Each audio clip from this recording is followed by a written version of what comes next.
Cukup menarik. Cukup dengan satu Isun Sin aja untuk menjadi marksman ataupun assassinnya ya. Lebih ke assassin ya sekarang dia karena bisa dibilang juga akhirnya War Axe cocok untuk Isun Sin. Akhirnya bisa digunakan karena dia udah bertipe assassin sekarang. Berarti 5 hero dari Onyx Esports juga udah lengkap. Todak, 1 pick terakhirnya. Apakah Nathan akan mereka gunakan? Wow, ngeri tuh Pak kalau Nathan. Itu Yuzongnya harus berhati-hati. Meskipun Black Dragonfall juga harus berhati-hati kalau ada Nathan. Oke, Nathan ini free. Nathan Brody bisa kalau misalkan tentunya Pak Kito jungler. Oke, apakah Nathan? Tapi One ternyata. Wow. One ternyata. Baik. Udah 2 kali ya, 2 hari ada one yang keluar. Ini 2 hari ada 2 one nih. iya, berarti mereka memang sebenarnya pengen lebih secure buat ini sih, biar imunnya sih dari one juga. Needless of Flower sangat membantu. Betul, kalau misalnya ada Chow yang datang dengan Jet Kundo atau mungkin The Wave Dragon-nya connect, ya setidaknya masih ada satu skill untuk survive. Ya, plus di dalam dari reload manipulation, apabila dia punya target, dia nggak perlu jalan kan. Nah, Dia tinggal lompat. Efek slownya bakal ngaruh ke dia. Betul. Terkena efek Mobilize pun ada Needless of Flower lagi. Tapi balik lagi nih, Chow juga akan mengunci harusnya ke arah pergerakan Wawan lagi. Wawan nama tetangga. Ini anak dekat sini Roblong. Jadi teman-teman semua, ini dia Onyx Esports, waktunya kita memberikan dukungan penuh terhadap satu tim Indonesia yang sedang berlaga. Langsung aja pancerin kalau mau dengan hashtag #IndoPride, Onyx ataupun emot tepuk tangannya sebagai bentuk dukungan terhadap tim Indo yang berlaga. Tapi tetap jangan menghujat tim yang lain. Respect juga untuk Todak. Kita lihat siapakah yang akan mendapatkan kemenangan di match yang kelima. Give gold lane di sini Pak Pulung. Apa? Aku terkejut. Give gold lane. Give Gold lane. Oke. Menarik. Give gold lane. Oke. Gimana lagi nih? Terserah aja dah, Driannya mid laner pakai Jawa. Oke. Terserah deh Onyx ya, emang pusing kita coba. Udah bener tadi kita nyangkanya Yif jadi mid laner God lane. Iya. Oke. Di troll kita. Di troll. Ini ada fun fact juga pada MPL Indonesia Season 8. Isun Sin dari Suns tidak terkalahkan dari 4 kali pick. Win rate-nya masih 100% dan mendapatkan Savage atas RRQ Hoshi. Yap, jadi harus berhati-hati sama Isun Sin-nya. Sama Isan Shin. Iya, Sans ya. Harus berhati-hati tentunya. Mungkin aja kita akan melihat mainnya kalau Savage. Yap. Wow. Bisa jadi, mungkin. Ceweknya bisa dibilang cukup menang di dalam area lane-nya ini ya. Dengan Void Crystal, Void Blast yang dimiliki untuk di awal-awal, pastinya itu bakal jauh lebih nge-spam lagi. Tapi sekarang ada body block yang langsung dikeluarkan juga oleh Yums. Lalu dilanjutkan lagi Mountain Shocker dikeluarkan oleh Isun Sin. Hampir aja itu Cikunya ya. Jadi first blood untuk tim Onyx, tapi ternyata masih bisa survive dari Ciku. Dan Momo di area bawah kali ini masih coba untuk nahan boots juga. Dan Furious Dive dan ini dari Momo harus berhati-hati sih, apalagi selalu sampai kena ujung tapi di area mid Moonnya diharas oleh Drian Papulung. Yap, Driannya pun harus balik lagi. Namun pergerakan dari Yum juga sepertinya tidak mau melepaskan ke arah Chow. Udah ada Jet Kundo tadi connect ke arah 2 orang. Formace pun gagal untuk bisa mendapatkan poin pertamanya atas Drian yang ada di area mid. Namun sekarang Flicker pun langsung dikeluarkan juga oleh Keyboy. Selamat sudah dia dari sergapan yang dilakukan. Ada weakness point yang udah pecah seluruhnya. Cewek berhasilkan dikabur daerah tersebut. Untungnya masih bisa Flicker, masih bisa kabur, masih bisa selamat dari cewek. Iya, ini banyak banget nih momen tipis dan Formace. Mencoba untuk memfollow up dan bahkan remote manipulation coba tapi ternyata Formace-nya yang tumbang menjadi first blood dan harus ditukarkan oleh cewek kali ini di Wave Dragon Connect. Dan bahkan Cikunya sempat untuk lari namun ternyata damage-nya sudah connect Pak Pulung. Sebuah invasi, ada 2 untuk 1, ceweknya hilang, tapi setidaknya ada kontribusi dari dia dengan reroll manipulation. Lalu dilanjutkan juga ya tadi Mountain Shocker yang menjadi sang eksekutornya. Iya. Oke. Wow, luar biasa. Itu boleh-boleh sih. Boleh-boleh. Waduh. Wow, ini dia yang membuat Onyx Esports kuat sekali. Dan kali ini Moon coba untuk clear terlebih dahulu di area mid nih ya, Formace. Cuman kan lihat tuh Momonya perih banget damage dari Boots. Kan kaleng-kaleng ini Boots dan bahkan cewek. Diharas di area mid kali ini. Tapi ternyata ada satu yang bisa Lyra connect. Dan bahkan harus menggunakan satu Black Shoes-nya untuk balik lagi dari Moonnya dan bertahan dari gempuran dari tim Onyx Esports. Yep, sementara Sans coba tuh enak banget lambada dulu lah ya. Iya, maju mundur kok nggak bisa-bisa kayak begitu. Heran kenapa ya, tapi Yums di atas membantu pergerakan dari Ciku guys. Ada Donran Wolf King, namun ternyata sekarang terlihat seluruh pemain dari Todak. Ada satu Mountain Shocker dikeluarkan. Terlihat dengan item yang dimiliki oleh One sekarang. Corrosion Sight pun udah jadi nih Gon. Wow, Corrosion udah jadi. Ini harus lebih berhati-hati lagi karena tentunya next item DHS. Tapi kalau kita ngelihat item dari Sans, War X sudah jadi. Cepat banget. Iya, cepet banget loh. Ini baru belum menit keempat tapi ada War X yang udah langsung di standby kan aja. Sepatunya juga belum di full untuk dijadiin ya. Sementara itu sekarang ada pergerakan Traceless-nya mundur lagi. Pakito pun menjadi korban tertidur dan terkapar di dalam area pertahanan dari Onyx. Yumnya naik ke atas sementara Drian akankah berhasil untuk mendapatkan Moon. Sedikit lagi HP tersisa. Bloodwatch-nya langsung aja menjadi sang eksekutor untuk bisa mendapatkan langsung ke arah Lilia. Iya, dan di area atas kali ini cewek sepertinya harus agak sedikit ini ya. Kayaknya nahan sabar dulu dari pergerakan Ciku juga. Masih coba untuk kasih pressure di area atas. Sementara ini dari Yums, mencoba menzoning lagi. Cewek masih punya satu buah Void Crystal tentunya untuk mengusir pergerakan Ciku. Dan Kiboy mau coba untuk naruh trap terlebih dahulu. Setidaknya membantu cewek sedikit ya.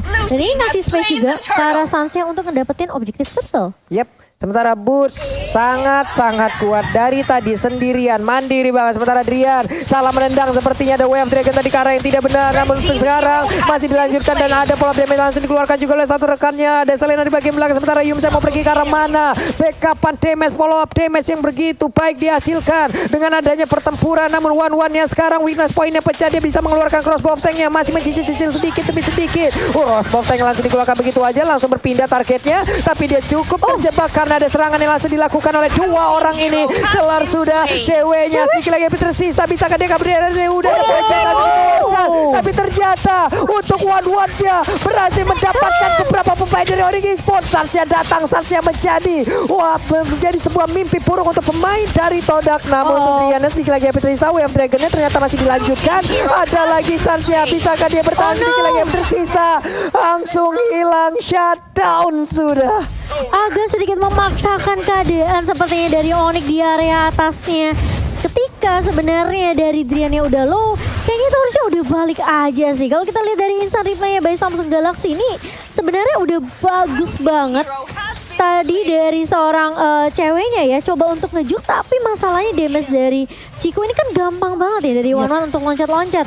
Ini Sansnya akhirnya meskipun akhirnya ada trade dari Sans, tapi tetap aja mereka kehilangan dua pemain juga di area bawahnya. Waduh, ini Burst juga harus mengeluarkan Black Dragon Form-nya karena ada serangan yang dilakukan, tapi Sansnya udah datang. Sansnya ada satu hal yang dia lemparkan ataupun dia tendang tapi tidak kena. Setara Sans pun harus mundur. Apakah mereka bisa mempertahankan ke arah satu tertarik yang ada di area bawah?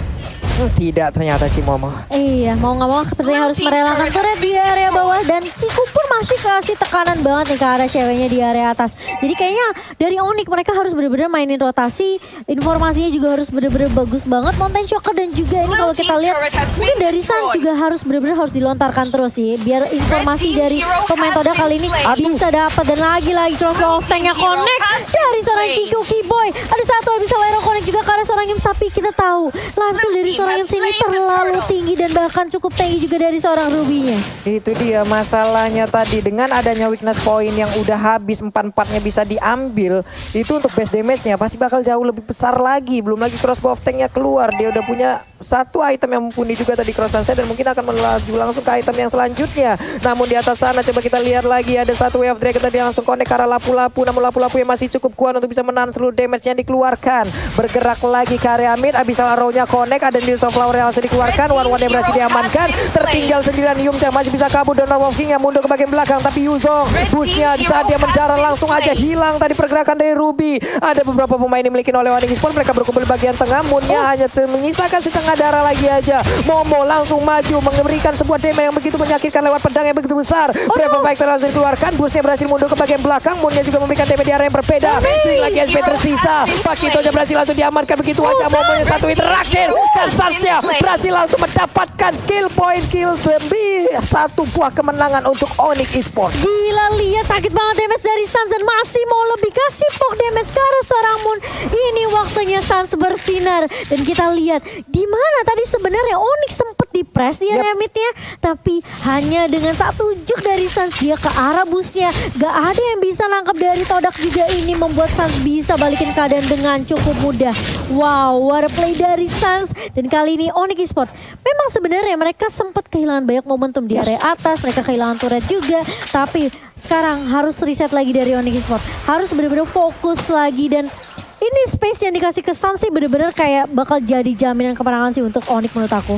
Wah, ini adalah hal yang baik dipertontonkan oleh pemain-pemain dari Onyx Esports yang mereka berhasil tadi untuk memenangkan fight-nya di area mid. Tapi Momo udah set up posisi, Brave Fighter-nya bisa kapan aja dikeluarkan dan langsung dilompatin. Namun di sisi lain terlihat ada Lord Camp by Samsung Galaxy A52s 5G. Wow, ini kalau dilihat-lihat item dari Suns juga ada ngeri banget. Papulong dan juga Momocan, BOD dan juga DHS udah jadi. Yang berarti apa? Tentu damage-nya luar biasa. Lihat, jungler dari Formate 152 bukan game yang baik. Begitu juga One yang 432. Yap, One sendiri udah punya satu Windtalker loh. Berarti untuk movement speed-nya juga akan bertambah, dari attack speed-nya juga akan bertambah untuk bisa membantu dari lompatannya jauh lebih cepat lagi. Yums tadi ingin maju, ingin memberikan sebuah invasi, tapi sepertinya tertabrak dengan adanya Abyssal Row. One-nya cukup berani loh, seorang diri. Kalau kita lihat dari minimap, dia melakukan sebuah mobilitas ke area bawah. Terlihat ada lagi satu Mountain Shocker dikeluarkan. Di mana aja posisi pemain Todak udah mulai terlihat untuk kali ini, tapi Yumnya berusaha untuk maju ke bagian depan. Ada Movender yang langsung connect tadi ke arah cewek pun udah nggak bisa lagi melanjutkan ke arah satu reroll manipulation yang dia milikin. Lompat lagi, ada satu udah Abyssal Row yang langsung connect ke arah One. Iya, dan lihat One-nya mainnya jauh banget mencoba untuk mengharas ke arah Keyboy, tapi ternyata Ciku lebih berfokus terhadap Orange Ball sementara di area atas. Momo kali ini bakal coba diharas begitu saja. Prefer Fighter bakal coba dibuka, terkena stun dua member, tapi ternyata damage dari seorang Suns kali ini benar-benar langsung connect dan hilang Momonya di area atas. Sementara di tim 4 member 3 bahkan dari Todak kali ini mencoba untuk memberikan pressure di area mid, bakal coba diusir dengan satu Black Dragon Form dari Boots. Kali ini mencoba untuk mengarah dan bahkan lihat terkena stun dari Bootsnya, bakal coba ditarik dengan Maveni, tapi ternyata satu crossbow tank dari Ciku melahap satu pemain dari Boots. Bakal ada pertukaran 1-1, tapi ternyata Drian bakal coba dikejar. Mau kemana kali ini? Drian masih mencoba untuk bertahan dan bahkan satu Jet Kundo kali ini connect ke arah Ciku, tapi Drian masih bisa bertahan dengan satu buah flicker dan juga Sunpo, tapi ternyata masih ada Drian. Dan bahkan kalau kita lihat ini gak berlangsung dengan cukup lama, Pak Pulung. Wah, itu buying time-nya cukup lama juga kan. Dari tengah, dari area river sampai bawah loh. Setidaknya sekarang tapi Lord udah mulai dicolek oleh pemain Todak. Apakah mereka akan bisa mendapatkan langsung ke arah Lord ini tanpa adanya gangguan? Yumsnya pun langsung pulang. Ternyata Lordnya berhasil diamankan oleh pemain Todak. Wow, ini akan menjadi sebuah hal yang sangat-sangat mengerikan harusnya, karena mau Lord ini di bawah menit 12, tapi setidaknya ini tetap akan menjadi daya dobrak loh. Benar. Momentum pelan-pelan Todak build di sini, Pak Pulung, dengan ruang geraknya mereka miliki sedikit saja mereka bisa mendapatkan celah. Dan untuk saat ini memang Onyx dan kawan-kawan, Suns dan kawan-kawan mereka lagi defense, tapi lihat itemnya juga. Mereka punya high ground, Ice Queen 1 dari CW dan juga Genius 1 dan tentu juga Brute Force Breastplate bisa membendung Lord yang pertama. Ini One udah enak sih, itemnya udah full speed semua loh. Belum lagi dengan tabut yang dia miliki juga, respect terhadap damage yang bisa aja dihasilkan oleh Keyboy dan juga cewek. Windtalker, Corrosion Sight, WON, DHS. Belum lagi dia bawa Aegis, ada 2 defense di dalam tubuhnya. Ini akan menjadi sebuah ataupun akan menjadi tambahan PD di dalam dirinya untuk bisa menghabisi pemain-pemain Onyx Esports. Namun ternyata untuk kali ini Ciku guysnya setengah lagi SP Trisa dari One udah ada Exitor Turret yang berhasil diamankan. Dan kali ini Onyx mau gak mau mereka harus nge-defense lagi. Dan ini kalau aku bisa bilang kayak deja vu sebenarnya ya. Kayak match 1 di mana Onyx mereka udah kehilangan satu inhibitor, tapi mereka masih bisa dapetin momentum untuk comeback. Jadi Onyx Esports mereka harus reset, sabar lagi, bener-bener cari momentum. Keyboy bakal coba untuk mengharas dan bahkan mengusir pergerakan dari Formation yang bersembunyi di area bus. Waduh, nih Ruby-nya juga ada di dalam rumputan di area dari Purple Buff. Mereka pun sekarang udah jalan bersama-sama, nggak bisa terpisah-pisahan lagi. Lapu-Lapu, Lilia ada di area bawah. Siapapun yang sendirian mungkin ke area tersebut akan menjadi korban dari kedua hero tersebut. Ada wave minion yang segera dihilangkan. 3 player udah langsung melindungi aja, ataupun 2 player lainnya melindungi pergerakan dari Sansin. Keyboy dan juga cewek bersatu di area mid untuk kali ini. Iya, dan memasuki menit yang ke-13 kali ini. Oke, Onyx Esports mereka harus bersabar, bener-bener sabar banget. Bener-bener harus perhatiin sih ini dari Cikunya. Dengan 5-3-0, tentunya gak mudah untuk nangkap ke arah 1-1. Kalau misalnya The Wild Dragon bisa connect ke arah Ciku, ini bakal lebih bagus lagi. Tapi kita tahu, tapi malah The Wild Dragon connect ke arah seorang Formage, dan Formage yang akan dituju kali ini langsung hilang. Begitu saja Pak Pulung. Bagus sekali, tapi Jet Kuda terakhirnya juga memberikan efek stun terhadap 2 orang. Kesempatannya hanya saja untuk kali ini Rewa Malvation bagian belakang. Langsung diganggu dengan ada Momo, langsung lompat dengan ada 1 Brave Fighter. Namun untuk kali ini pertempuran kembali terpisah. Ada beberapa pemain yang langsung diamankan. Begitu aja one-one-nya pun langsung hilang dengan cepat. Diumnya terpisah, ini akan menjadi kesempatan untuk Onyx Esports dengan sangat baik dan benar. Tapi di tempat yang berbeda, Keyboy dan juga cewek mengejar langsung ke abang-abangan Jim. Mau lari kemana? Void kristalnya dikeluarkan. Udah ada lagi 1 efek slow dari Void kristal tersebut. Momonya Brave Fighter lompat indah untuk kali ini selamat dirinya. Onyx Esports ngedapetin momentum mereka dan balikin keadaannya, dan kali ini dengan hanya momen yang tersisa, apakah Todak masih bisa untuk menyelamatkan base-nya? Karena 3 pemain dari Onyx Esports mereka udah berfokus terhadap turretnya. Apakah akan ada straight push? Enggak, ternyata dari Onyx Esports mereka memutuskan untuk balik, nahan lagi, sabar lagi, karena Super Minion juga udah mulai nge-push dari area atas. Sementara ini bakal menjadi reset lagi untuk kedua tim Pak Pulung. Entah bagaimana caranya Drian tadi bisa mendapatkan Wave Dragon, dan ini dia highlight ataupun replay dari fight barusan. Di atas sana untuk Black Dragon Form-nya memang memberikan gangguan, mengumpulkan ataupun memisahkan pemain-pemain dari Todak ya Gon ya. Iya, hingga membuat mereka tidak bisa fokus dan juga untuk bisa melakukan tim fight bersama-sama itu. Posisi dari Ciku lumayan apes tadi Pak Pulung, jadi lumayan agak awkward, dan teman-teman dari Onyx berhasil take down junglernya yang di Wave Dragon sama Drian, dan juga Ciku di posisi yang agak out of position bisa di take down begitu saja, dan kembali reset. Lord sudah hadir di Land of Dawn. Sementara itu sekarang 3 player dari Todak pun ada di bagian bawah. Mereka akan menghantarkan wave minion ini untuk masuk kepada base yang dimiliki oleh Onyx Esports. Sementara itu Yum ada di area mid. Akankah dia berhasil untuk melakukan sebuah invasi dan juga tarikan terhadap beberapa player yang dimiliki oleh Onyx Esports? Hanya saja sekarang sergapannya langsung aja berhasil dilakukan. Ceweknya nggak sempat untuk melakukan replay-nya karena sekalinya dia mengeluarkan, langsung diganggu begitu saja. Udah tersisa 4 player lagi. Sansnya hampir aja berhasil didapatkan, tapi Moon maju ke bagian depan. Formasinya juga terkena efek dari Abyssal Rocky. Boynya mengeluarkan trapnya lagi, kena langsung ditembak lagi dengan Blood Flood. Belum ada efek yang begitu banyak untuk player tersebut. Oh no, Sans bakal coba mengejar kah? Enggak, ternyata dia bakal untuk menge-clear minion aja. Dan sementara Drian sempat the Wave Dragon ke arah Moon, tapi Moon masih punya Purify tentunya. Yap, sementara itu untuk Moonnya masih bisa selamat, tapi Cikunya udah mulai mencolek ke arah Lore. Ini pertempurannya kembali akan pecah di area mid. Sedikit lagi Yumnya masih bisa kabur ke area belakang. Moonnya langsung berhasil didapatkan. Sansnya mulai mengamuk. Sedikit lagi dari tiap player yang ada dimiliki oleh Todak. Akankah mereka membalikan keadaan dari Onyx Esports? Terkena efek Abyssal Rocky, pasti ini akan lama sekali, tapi Needle of Flower yang dimiliki oleh One itu bisa menyelamatkan dirinya. Iya, dan kali ini apakah akan terkenal lagi? Enggak, ternyata. Dan bahkan ini akan menjadi space yang bisa diamankan oleh Onyx Esports dalam mengamankan Lord mereka yang pertama kali ini. Harus balik dulu, reset lagi dari Onyx Esports. Sementara Todak kali ini dengan tidak adanya Moon, tentunya mereka kekurangan dari burst damage. Jelas. Dan itu mungkin menjadi kekuatan dari Onyx Esports yang bisa dimanfaatkan tentunya ketika mereka mau menangin tim fight-nya sama Todak. Bener banget, ini sebelum Lord Push lihat statistiknya nih. Betul-betul. Statistik dari Suns 10-1-5 Pak Pulu. Untuk 18 total kill point ini berarti apa? Kontribusinya tuh di mana-mana. Dan kalau kita ngelihat harus berhati-hati, Drian sedikit offside, tetapi tampaknya backup-nya is there. Yap, untuk Drian sendiri memiliki sebuah mobilitas yang sangat tinggi juga, imunnya juga ada dari poin dia miliki. Setidaknya dia masih bisa menyelamatkan dirinya, tapi cewek nggak boleh kayak tadi lagi, di mana dia sekalinya keluar langsung dilompatin beramai-ramai Pak, langsung dibarengin aja oleh pemain dari Todak, dan Lordnya bersiap untuk membantu Onyx bisa mendapatkan kemenangan di game kali ini. Udah ada one juga, Swallow Fat-nya tadi dikeluarkan memberikan damage juga terhadap Lord tersebut. Wave Minion juga akan langsung ditabrak di bawah. Akankah Inventarnya berhasil dihancurkan? Burstnya di atas sana, 1v1 situation dengan Formei. Sementara di bagian tengah ada pergerakan dari Moon yang akan menghilangkan langsung ke arah Lordnya Cimama. Iya, dan kali ini Lordnya masih bisa ditahan oleh pemain Todak. Sementara beberapa pemain dari Onyx mereka masih mencoba untuk menzoning di area base dari Todak sendiri. Dan kali ini Rewold Manipulation udah coba dibuka. Momo mencoba untuk loncat ke Beaver Fighter ke arah seorang cewek. Tapi lihat damage-nya sakit banget dari seorang cewek. Dan bahkan kalau kita lihat bakal coba dipukul mundur. Sementara di area atas Suns-nya bakal 1v1 dengan Formace. Dan ini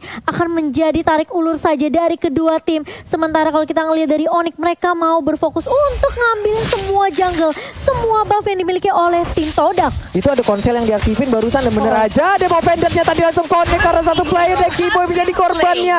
Sayang sekali ada konsel yang diaktifkan namun mereka cukup terpisah loh tadi. Oke. Bener banget. Apes banget dari Onyx Esports. Dan kalau kita ngintipin item sedikit di sini. Oke, Moon full item Magic Burst-nya udah di Genius One, udah dari Divine Glaive, dan bahkan tentunya utility sedikit dari Ice Queen One. Sementara kalau kita ngelihat cewek juga ada Ice Queen One, Divine Glaive juga, tetapi dia ada Glowing One. Berarti semua ada sedikit burning effect untuk teman-teman tier Todak. Untuk saat ini, lagi dan lagi, Innovator masih berdiri, tetapi kita lihat. Waduh, Imo Pendant-nya connect, Donran Walking-nya juga ada Void Blast yang langsung dikeluarkan. Coba lihat Formate-nya tadi mencoba untuk masuk ke bagian dalam, namun ternyata ada Rewold Manipulation bagian belakang yang dimana mereka semua selamat dari kotak tersebut. Pertempurannya kembali selesai, kembali usai, dan mereka pun akan masuk ke dalam area pertahanannya masing-masing, tapi tidak dengan Todak. Gila, pressure-nya masih diberikan oleh Todak, dan kali ini lihat berada paling depan, dan bahkan Boots-nya mencoba untuk menahan 2, 3, bahkan 4 pemain di area mid. Tapi lihat damage dari seorang Ciku sakit langsung negara 2 member dan bahkan cewek. Kali ini bakal coba untuk menahan damage dari seorang Ciku. Sementara inhibitor di area mid sudah mulai tumbang. Sans mencoba untuk mengejar karena Ciku 1v1 terkena stun dari zone-nya dan masih bisa untuk menumbangkan Ciku. Sementara Yums kali ini bakal harus ngulang dengan konsilnya dengan satu immortal di tangan seorang Yums. Tentunya Todak tidak mau memaksakan team fight-nya setelah kehilangan Ciku. Wah, ini bener-bener ya. Tadi WON udah diaktifkan oleh One-One-nya loh. Hampir ya, itu setidaknya memberikan sedikit waktu untuk One-One bisa berhadapan, bisa berhadapan dengan Isansin, tapi balik lagi di saat pasif Isansin aktif. Kelar udah kehidupan One-One tadi. Hilang sudah nyawa One-One. 1-1 lewat fight yang barusan terjadi. Sunsin yang digunakan oleh Sans juga menjadi penyelamat. Walaupun tadi kita lihat ada crossbow tank yang aktif. Itu ngeri Pak, masalahnya sekarang sepatunya juga udah dijual, diganti sama Malefic Roar. Itu damage-nya, udah attack speed-nya kenceng, damage-nya bakal penetration-nya lebih sakit lagi gitu loh. Aduh, ini udah ngeri banget. Ini lagi dan lagi Lord udah bangun, tentunya reset kedua tim. Setup ini yang penting. CW harus lebih berhati-hati lagi. Oke, ter-take down 4 kali, jangan sampai ada yang kelima kali. Sementara kalau dari Todak, Ciku harus bermain mencari outplay lagi. Yap. Ini Cikunya udah wajib diwaspadain sih karena susah banget juga untuk menangkap One-One. Dia punya Dealers of Flower untuk Chow-nya sendiri pun. Setelah dia mungkin mengeluarkan source skill-nya untuk mengejar ke arah One-One, masih ada kemungkinan loh One-One-nya selamat. Ada Aegis, ada WON, ada Dealers of Flower. Begitu banyak pertahanan di dalam tubuh One-One. Tapi Drian melihat dari kejauhan, Ciku guysnya pun harus pulang lagi. Lordnya ke reset, masuk menit 21. 3 game hari ini, dia semuanya di atas 20 menit untuk Onyx Esports loh Cimama. Ya ini udah jadi match penentu hidup dan mati dari kedua tim sih. Pantesan gak ada yang mau bakal menyerah. Dan ini memang sebenarnya prioritas dari tim Onyx adalah mereka harus berhati-hati sama Ciku dan Moon menurut aku. Karena ini 2 damage dealer yang benar-benar berbahaya banget dari Todak. Sementara kali ini Todak mereka udah berfokus terhadap Lordnya. Apakah akan dikontes kali ini Drian terhadap Lordnya? Apakah akan dikontes kali ini Drian berada di paling depan? Momo mencoba untuk menginsert dari belakang. Sans yang akan menjadi target kali ini. Tapi ternyata Boots mencoba untuk mengacak-acak di area depan. Lordnya terreset begitu saja. Tapi ada satu crossbow tank yang connect dari seorang Ciku. Driannya tumbang banget. Tapi lihat CW mencoba untuk membuka dengan rumah Malaysia dan bahkan Moonnya mencoba untuk mengejar ke arah seorang cewek. Tapi di sisi lain Sans-nya mencoba untuk mengharas dan bahkan mengacak-acak pertahanan dari Todak kali. Tapi di sisi lain base-nya Formace mencoba untuk berfokus tapi masih bisa ditahan kali ini. Oh my god, Onyx Esports mereka kehilangan